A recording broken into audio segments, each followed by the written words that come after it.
On this episode of Old Joe's Reminiscence, can a space station exist as a sovereign nation with no weapons of any kind?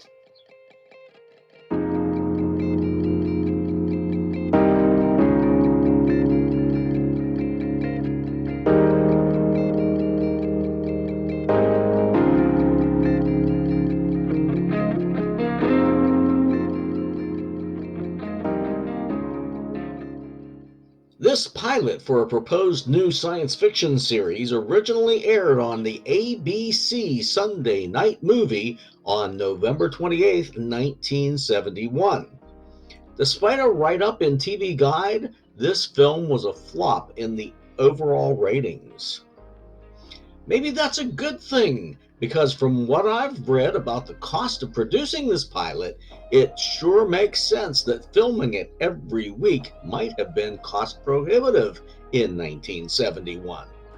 I'm going to be viewing it with a critical eye, so if you want to avoid spoilers, go watch Earth 2 before continuing.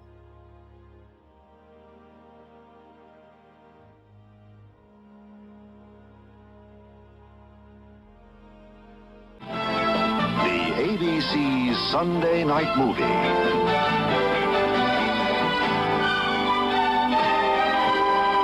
The film begins with a rocket standing in a gantry ready for liftoff.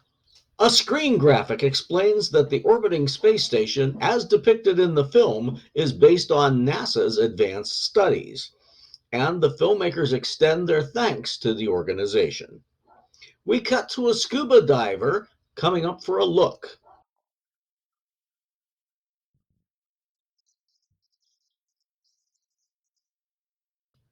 In the space capsule, the astronauts are going through their countdown procedures, preparing for launch. That scuba diver aims a sniper rifle at the rocket. I'm not even sure what he could do to the rocket from that distance.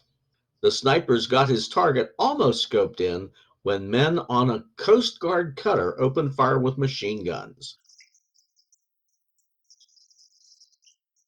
Using NASA file footage, interspersed with studio shots of actors in spacesuits, they depict a liftoff. Once the rocket is off the ground, the president gives an address.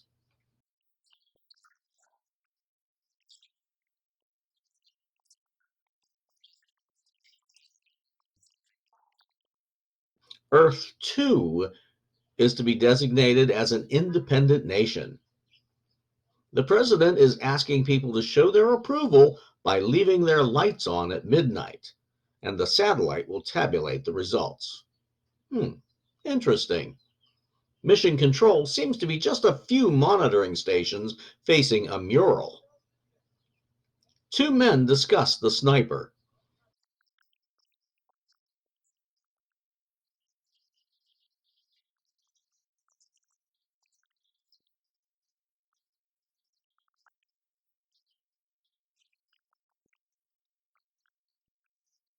I recognize the one as Tony Franciosa, who plays Nick Bianco as seen in my search videos. Anthony Franciosa, who is often credited as Tony Franciosa, was born Anthony Papaleo in New York City on October 25, 1928. Shortly after graduating from high school, Anthony auditioned for a part in a play, which he got. He began using Franciosa, his mother's maiden name, as his stage name when he began acting professionally. He eventually ended up on Broadway, earning himself a Tony Award nomination.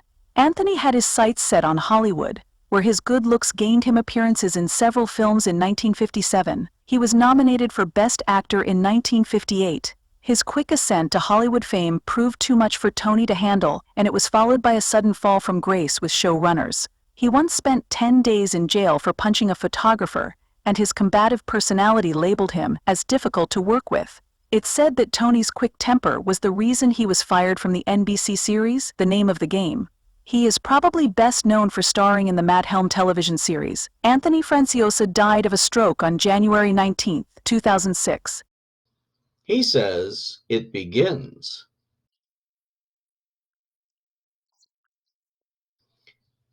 In this film, he's playing Frank Karger. With him is Walter Dietrich, being played by Gary Merrill. Gary Merrill was born in Hartford, Connecticut on August 2, 1915. His family had a deep New England heritage. It's said that some of his ancestors came over on the Mayflower. While still a newlywed, he joined the Army Air Force Special Forces following the attack on Pearl Harbor in 1941. After the war, he was active in theaters in New York. He hit Hollywood, and he was cast as Bill Simpson in the 1950 film All About Eve. He then divorced his first wife and married co-star Bette Davis. The two had some rocky years, and they divorced in 1960. He dated Rita Hayworth for a while, but the two never married. Gary played more than 100 roles during his career, including his portrayal of Jason Tyler in 41 episodes of the mid-50s series, Justice, as Lou Sheldon in 13 episodes of the mid-60s series, The Reporter, and as Dr. Gillespie in 24 episodes of the 1972 series, Young Dr. Kildare. He spent his later years doing radio and television commercial voiceovers. Gary Merrill died of lung cancer at the age of 74 on March 5, 1990. President Charles Carter Durant and his Secret Service team enter.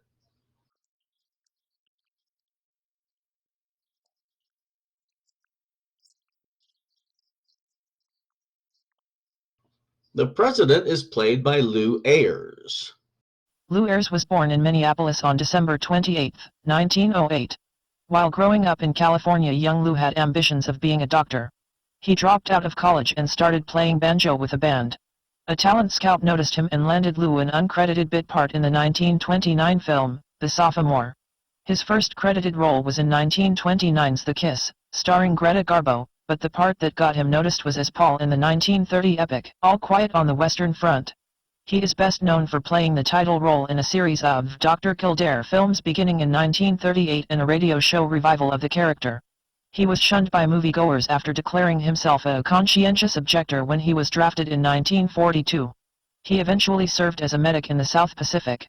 After the war, he struggled to find a good role until his portrayal of Dr. Robert Richardson in the 1948 film, Johnny Belinda. Lou was nominated for Best Actor, and his co-star Jane Wyman won the Oscar for Best Actress for their performances in that film. Ayres was up for reprising his role as Dr. Kildare on television, but the project was scrapped when he insisted there be no cigarette sponsors.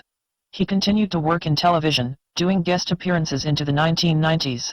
Lou Ayres died on December 30, 1996 at the age of 88. They watch a map of the U.S. as the space capsule orbits overhead. It tabulates the luminosity levels, and it determines that 71% of the U.S. population is in favor of recognizing Earth 2 as a sovereign nation.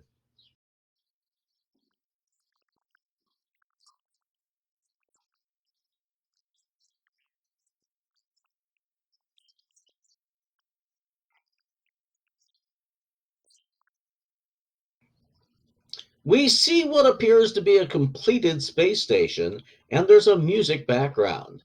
If they hadn't already shown the opening credits, I would have thought this is where they'd be. A shuttle approaches the station. Inside, Frank Karger and his family are aboard. For some reason, I thought that Bill Bixby had played this role. The shuttle approaches to dock with the rotating space station. That's got to be difficult. Next, we're on the station. Except for the Karger family, all of the extras are cleared to enter.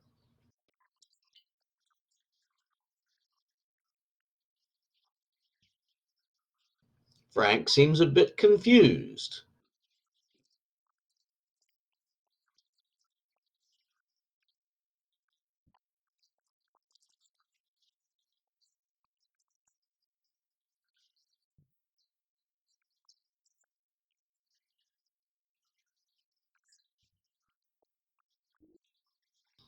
He's Jim Kappa, played by Scott Hylands.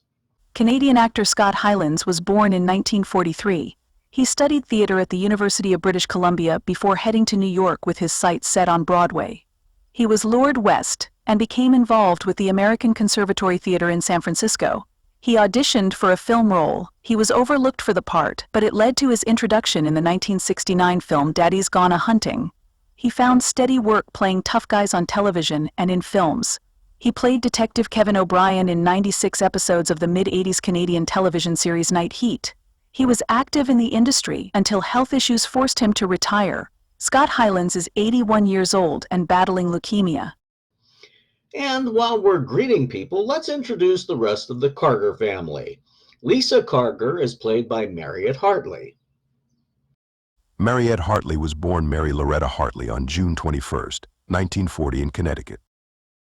She studied theater and got her first role in the 1962 film Ride the High Country. She made scores of television appearances, including one very memorable appearance in an episode of Star Trek. But she is probably best remembered for her series of more than 250 Polaroid commercials. Her chemistry with James Garner in those camera ads led many to believe the two were married. She was awarded a star on the Hollywood Walk of Fame. Mariette Hartley continues to work in the theater.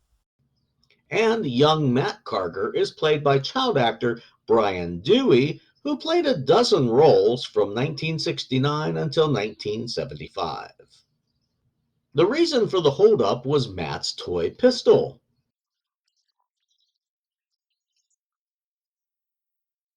We find out that they must keep 1 foot on the floor at all times. Otherwise,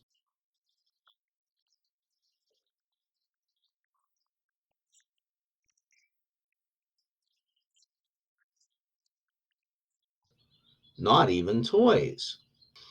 While Jim shows them all to their quarters, we cut to a few of the crew members discussing some plans.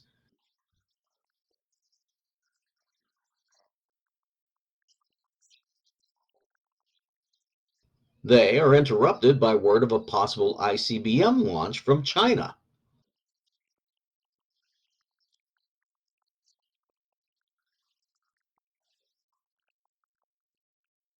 I can't help thinking that the voiceover that comes over the intercom sounds a lot like Mission Impossible's Peter Graves. The man who took that report is played by Gary Lockwood. I remember him as Gary Mitchell on Star Trek. Here he's playing David Seville. Gary Lockwood was born John Gary Eurosek on February 21, 1937. He attended UCLA on a football scholarship. He started working in Hollywood as a stuntman, and he doubled for Anthony Perkins. His stunt work led to small roles, mostly uncredited. He played the lead character in Gene Roddenberry's The Lieutenant. That led to his being cast as Gary Mitchell in the second Star Trek pilot, Where No Man Has Gone Before. He blames the thick silver contact lenses he wore in that episode for some vision problems he had later. It was around this time that he married actress Stephanie Powers. The two appeared together on an episode of The Love Boat. They were divorced in 1974. One of Gary's most notable roles was as Dr. Frank Poole in Stanley Kubrick's 2001, A Space Odyssey. He's appeared in scores of television shows and movies during his long career. His last acting role came in 2020. Gary Lockwood is 87 years old. The other man in the room is Dr. Lauren Huxley, played by Harry Rhodes. Harry Rhodes was born April 10, 1932, in Cincinnati. He grew up in a poor neighborhood, and he found himself hustling pool at the age of 14. When he was 15, Harry lied about his age to enlist, and he fought with the Marines at Incheon during the Korean conflict. He returned to finish school and earned a Bachelor of Arts from the Cincinnati College Conservatory of Music. He moved to Hollywood, where he started out sweeping floors for $1 a day. He got his first break playing Joe Hamilton in the 1957 film Burden of Truth. He found steady work from then on, most notably as Mike Macula in 85 episodes of Daktari. Harry Rhodes continued working until he passed away from a heart attack at the age of 59 on January 15, 1992. Next, we follow the Karger family to their quarters. Along the way, they look at a Mars vehicle, and that's why Karger is there, to work on that. They also show a cardiac patient on a zero-G gurney. That's cool, but they didn't explain why he's there. Did he have his heart attack en route? Then there's a scene that must have been rather difficult to film. They probably used a gimbal.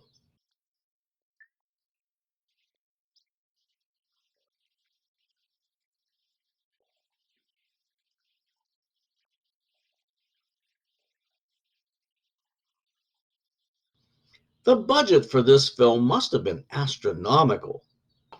After that, they're in an artificial gravity area where they take a look at some cattle and discuss a chicken farm that's also on the station. There's good sound design. The echo changed noticeably when they entered the lift.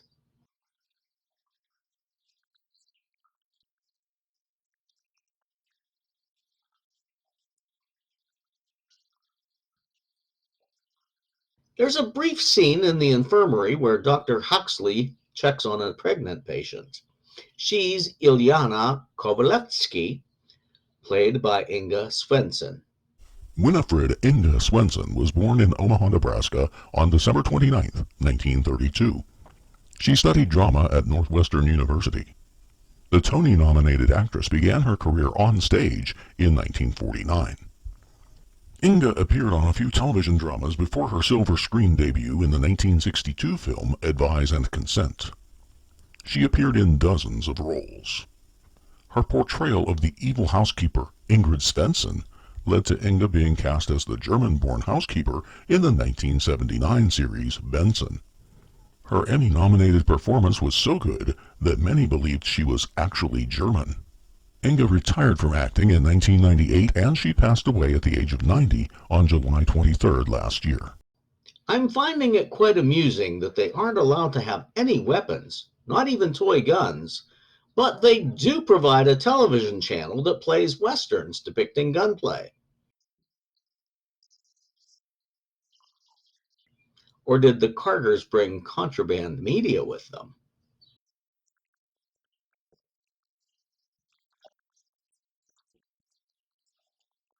When David gets called to the command center, he asks Frank to come along with him.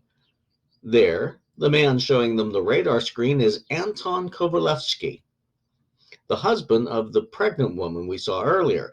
Anton is played by Edward Bell. Edward Michael Bell was born on March 19, 1935. He was a French literature professor and he taught a drama course before becoming a screen actor. His debut performance was in the 1970 film, Stop. He played a few dozen roles in his career. He was married to Esther Williams from 1994 until her death in 2013. Edward Bell is 89 years old. Now, Edward has only appeared in one film before his appearance in Earth 2, and he would later play the French probe agent André Girard in the Operation Iceman episode of Search that I reviewed earlier. Frank makes a point of mentioning that Anton is Russian.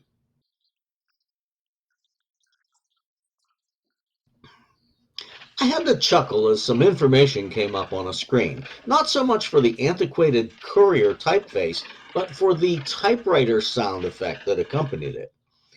They discuss the object's orbit. David wants to know if there's anything significant about that.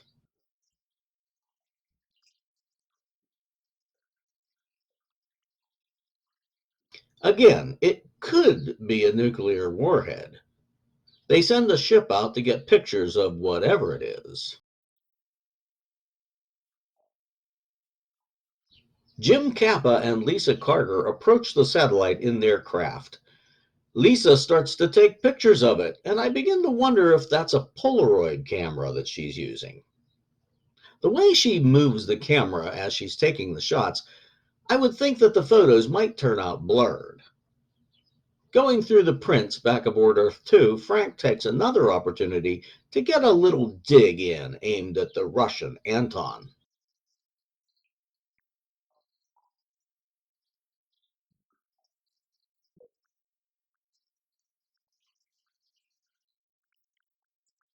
Touche. Next, Karger shares some information about the diver.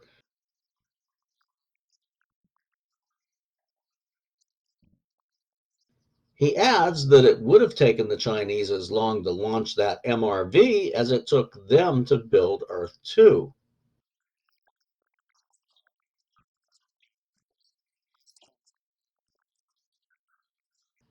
Hannah Young is played by Diana Webster, who was born in Manchester, England in 1924.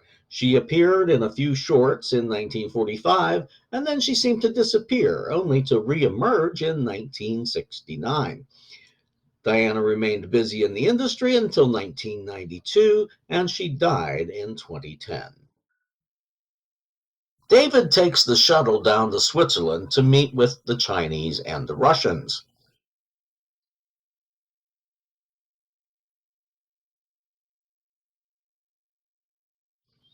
That Chinese military man is played by James Hong, one of the most recognized Asian Americans in the film industry. He's credited with more than 500 screen appearances. The diplomat with him is played by Korean-born Soon Taek-oh, who played scores of roles in his lengthy career. The one Russian man with a speaking role is played by Sergei Cherish.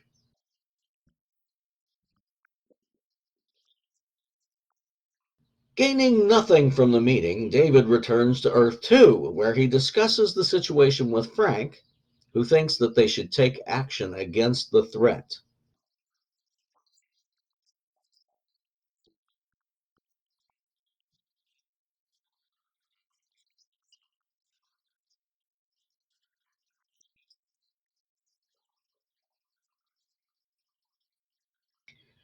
They hold a discussion and decision as requested by Frank. The chairman introduces herself to everyone present, as well as those watching on closed circuit television. Funny, both IMDb and the end credits indicate that the chairman is Herbert Nelson. Now, there's no way they're going to get me to believe that she is Herbert Nelson. Otherwise, she's uncredited. Frank Karger begins. He's being fact-checked on screen in real time. He calls for removal of the threat. Then the floor is turned over to David Seville. He says that destroying the weapon would start World War III, and he's also fact-checked. They go around the table, each giving reasons for or against taking any action. And it's worth mentioning, Lisa Karger disagrees with her husband Frank.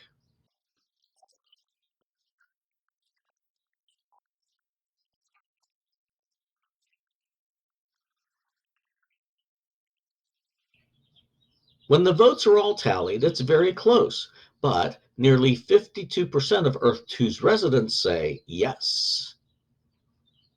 It's hard to believe that there are almost 2,000 residents on that space station, not to mention the cows and the chickens. Now they're going to try to defuse the nuclear warheads.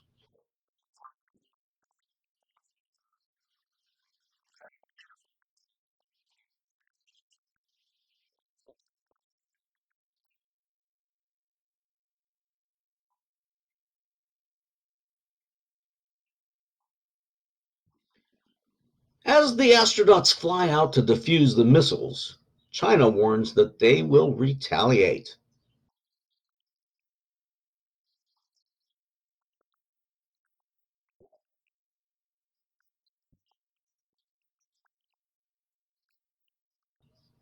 Anton goes for a spacewalk to defuse the warheads. He removes an access panel screw and lets it float away with a neat special effect. Then he removes the panel cover, which floats nearby. The Chinese are monitoring very closely. As Anton's working inside the access panel, his screwdriver slips and the gyro starts to spin. Oops.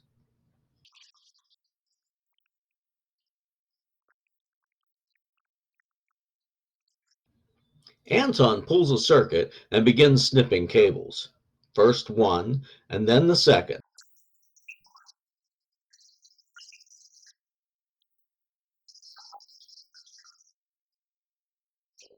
Is he dead? Kappa can override Anton's thrusters to bring him back. I think that was great foresight on the part of the thruster's system designers. Kappa then latches onto the missile and brings it back. Is that a good idea? Why not just push it into the sun or something? Once it's back, Frank decides to take a look at the device. He starts poking around inside that access panel. Meanwhile, Dr. Huxley gives Ilyana the lowdown on her husband's condition.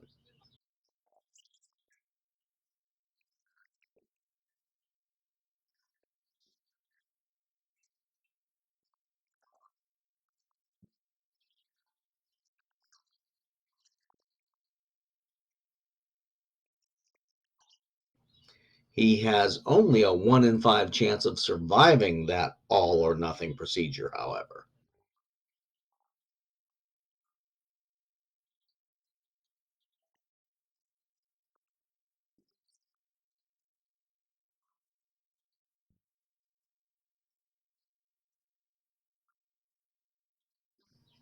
Meanwhile, Dietrich, Frank, Kappa, and David are discussing what to do next. With Anton out of commission, nobody else there knows how to defuse that thing.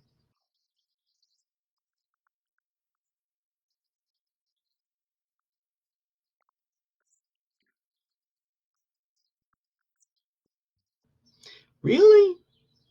I can't imagine that being any more dangerous than having the thing parked inside their garage.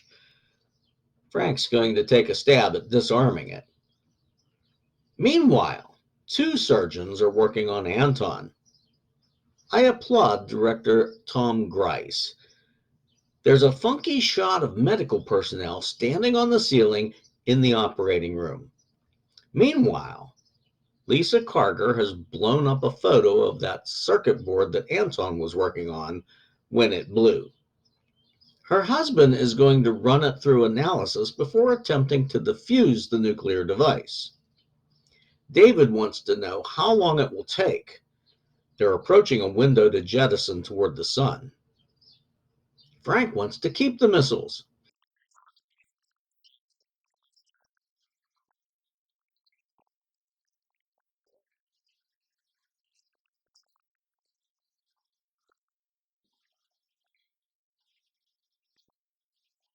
He says he's going to call for another one of those D&Ds. Lisa disagrees with Frank's idea of keeping the device. She takes her concern to Walter Dietrich. He tells her that it would detonate when it gets close to the sun.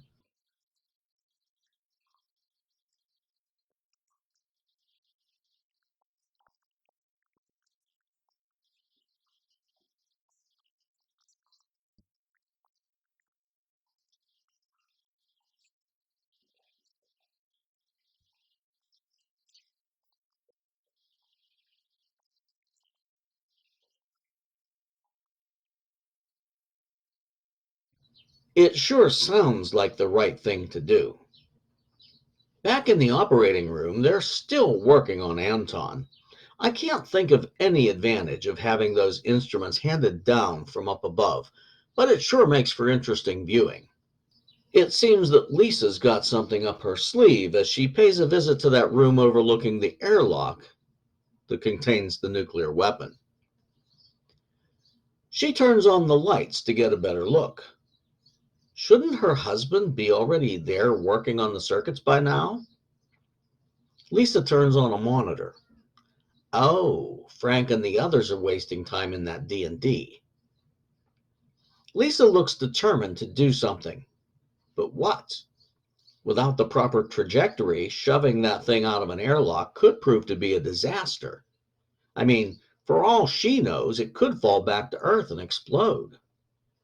Well, she blows the hatch.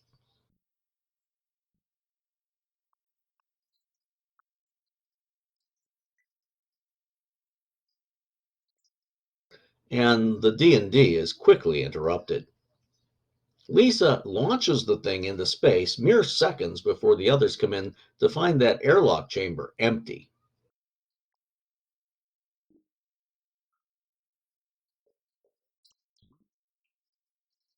She explains to them that she waited until she could see the sun.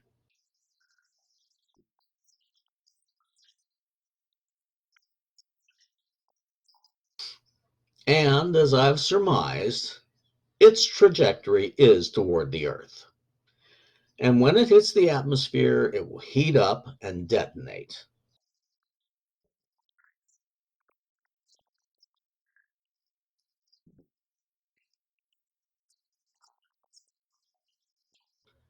David and Jim are going after the thing in a shuttle.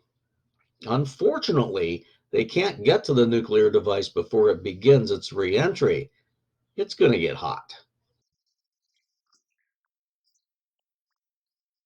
Meanwhile, Dr. Huxley comes out of surgery. He gives Ilyana the bad news.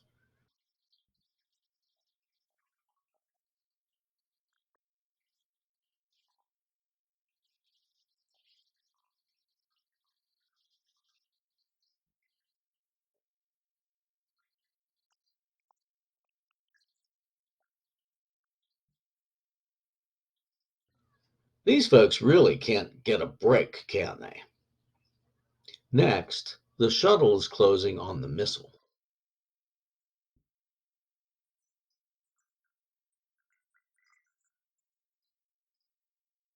We rejoin the action in the Earth 2 Control Center.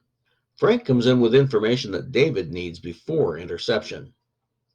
It's nothing new, just some details on how and when the fuses will detonate. It's going to be close. Real close. Pieces of the thing begin to burn away as they speak. It's as though they're flying through a 4th of July fireworks display. They latch onto the thing and climb away. They need to keep it out of the sun's rays since any further heating may detonate the nuclear devices.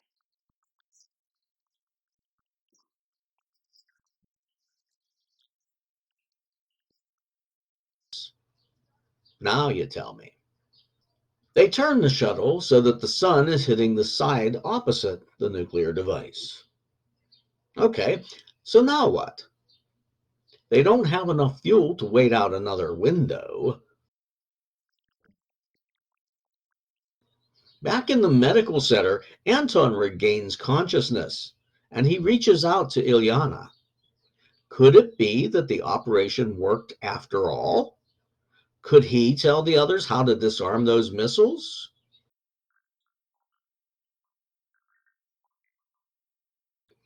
No, I guess not. Back in the airlock, three people are crawling all over that missile collection. The safety bars are pretty much melted away, so it wouldn't take much to blow them all to kingdom come.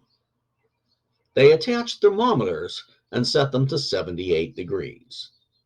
I would think they'd be more on edge. I mean, one false move and the whole station's destroyed, right? Tony Franciosa is playing his character cool as a cucumber.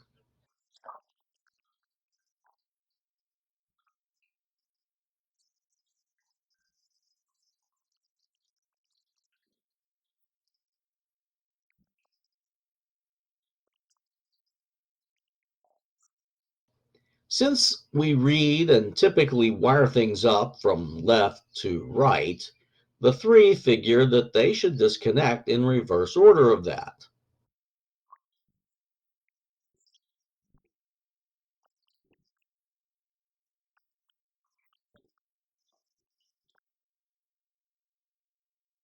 I was thinking about that before he said it.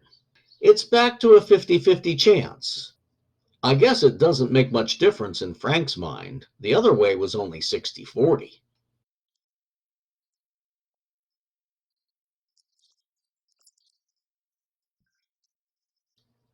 Next, they encounter metal residue blocking some of the screws. That'll add additional time needed to drill them out. David sees the sun peeking in at the edge of the hatch.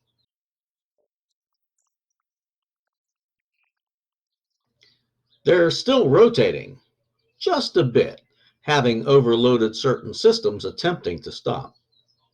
David has an idea.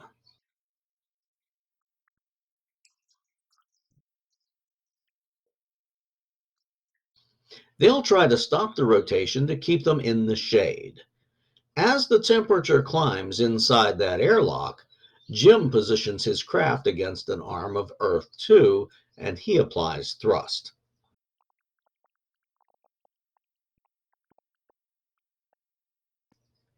Those three men in the airlock drill out the screws so they can remove the package.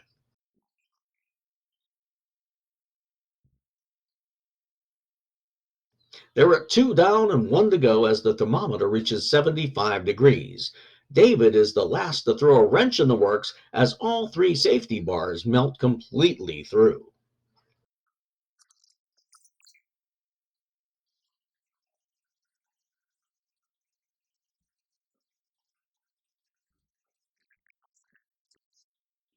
Later, back in the command center, Earth 2 is back to its normal rotation and they're coming up on a window to jettison toward the sun.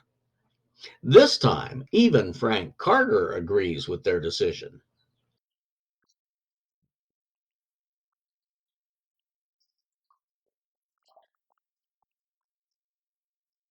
They jettison the missiles. Then cue the light music theme, and that's the end of. Oh, wait, that's not the end. Lisa apologizes for what she's done.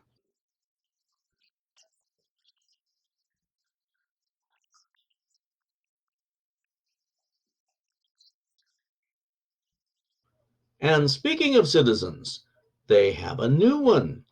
Anton Kovalevsky Jr. was the first child born on Earth 2. And that, ladies and gentlemen, brings us to the end of Earth 2. The ABC Sunday Night Movie.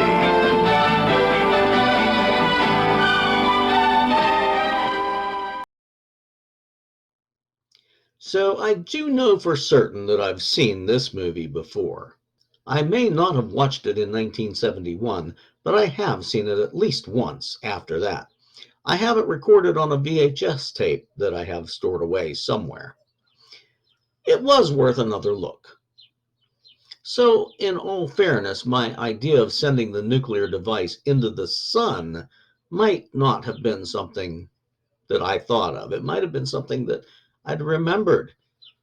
And some of the other things I'd guessed may have also been remembering rather than just thinking up on the fly. I was very impressed with the special effects they'd used. And I read that Gary Lockwood hated working on this film because of its complexity. Oddly, I don't recall seeing complex scenes involving him, though. But because of its complex effects, I think Earth 2 may have suffered in trying to stay within budget if it had been a weekly series. Watching Earth 2 reminded me very much of the 1969 film Marooned. I'll have to dig out my VHS tape of that and watch it as my next review after Quester tapes, now that my DVD has finally arrived. Until next time, remember to like, subscribe, and comment. Don't forget to activate the notification bell so you'll know when to join me again on my next Old Joe's Reminiscence.